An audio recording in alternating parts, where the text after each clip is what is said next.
Now, we continue to follow Gift of the Givers in Turkey as they provide aid to thousands of victims affected by the earthquake. Turkiye and Syria were hit by the most powerful earthquake in years.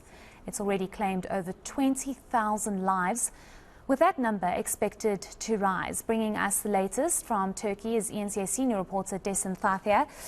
Dasen, I must say that it looks bitterly cold where you are, and I can only imagine the difficulties that many are facing trying to pick up the pieces. But tell us what you are seeing, the victims' families and search efforts. Well, Heidi, let me start with the search efforts, because I think that's what we've been really focusing on with the Gift of the Givers team. We have been with them since Tuesday night. That's when we left South Africa, and we've been traveling since. So, you know, it's not as simple as getting to another country and then just magically getting to victims and being able to pull people out of rubble. There's a lot that goes into it, and it took a while before we got to the point where we are now. And today was the first day that a team had gone out at Antakya. We went to the CBD. We have been at a camp which has been set up at the stadium. That's being controlled by the disaster management agency in the country, and it's here that the Gift of the Givers will be deploying from. It's also where some of the displaced residents have been housed in tents, and they're getting some warm meals. But the CBD is a few kilometers away from here, probably about 5 kilometers or more, and that's where you really get a sense of the destruction. I'm also hoping that we can bring our viewers some of those visuals that we managed to capture earlier on.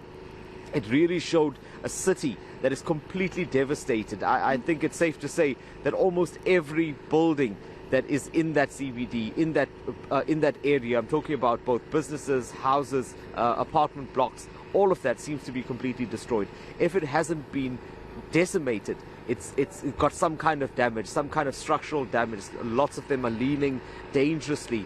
But what's also really concerning is that, you know, there are still people that are in that vicinity, in that area, with nowhere to go. They don't know what to do. They don't want to leave the area because they have family members that may be trapped under that rubble.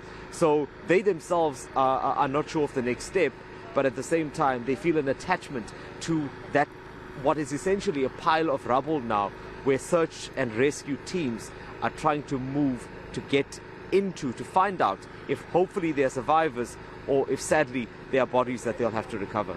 We are showing these visuals now live, and I must say, Dasen, it looks absolutely devastating to see what has really happened. And you have some buildings that almost look like they still want to, you know, collapse, and you have complete rubble.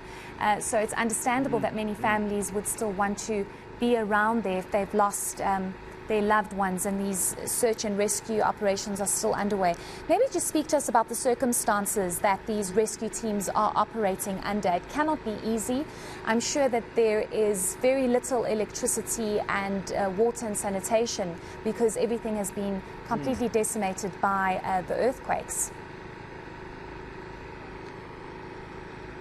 It's extremely difficult. Even just the simple arrangements, you know, in principle, it's really great, because many countries have come together. They've all taken a decision to come to Turkey to help. And as it is with any country that's facing a disaster, it's normally not easy. Yesterday, what would have been a 2.5-hour trip took more than 8 hours for us to get here from Adana. And that was just because the road was blocked, and there was you know, many ambulances coming through, aid coming in this direction that we are heading in now. And the disaster management agency here, AFAD, had promised this team, and I'm assuming others as well, that they would be housed here, that there would be tents, there would be water, there would be Wi-Fi, there would be all of these necessary things to get the work done, and Wi-Fi obviously for the purposes of communication. But yet when we arrived here, none of that had been sorted out. In fact, we could barely get a space. This parking lot that I'm talking to you from now is where we slept last night, in both a few tents and in the vehicles that we were traveling in. So these are the, you know, the things that are happening on the periphery. But all of that is not deterring this team because they know what they are here to do. So despite that, they are a very resilient bunch, and they are making arrangements and continuing to make arrangements to ensure that everything is taken care of. This camp is fully functional, from communications to tents to toilets to all of those things, so that they can get out there and do the work that is required. And when we talk about the challenges that are faced on location, I think that's a slightly more difficult one, Heidi, and that's because you have to actually face people that are looking at you for answers. So they look at you and they want to know, why is their loved one still trapped under that rubble? We saw it today. There was a man who was extremely emotional. He had climbed up to the top where the search and rescue teams were working, and he was speaking in his own language, and unfortunately most of us around him couldn't understand, but you could read his body language, and you could tell that he was upset. And later on, when we asked the translator working with us exactly what was going on, he says that he wanted those team members to dig and to move that rubble aside almost immediately so that they could get in there. He didn't understand what the delay was, and what the delay was is that you can't just dive in. There's a technique to these things. Certain parts have to be moved with heavy machinery. In other places you have to handle it quite sensitively, and you can't just dig because there's a potential of someone being underneath that. Certainly, I mean, there's a whole process to this, but somebody who's tragically lost absolutely everything, including their loved ones, it's very difficult to explain that to them because of the trauma and what they are going Heidi, through. I think I may have lost comms with you. Okay, and I was going to ask you one last question, but that's okay.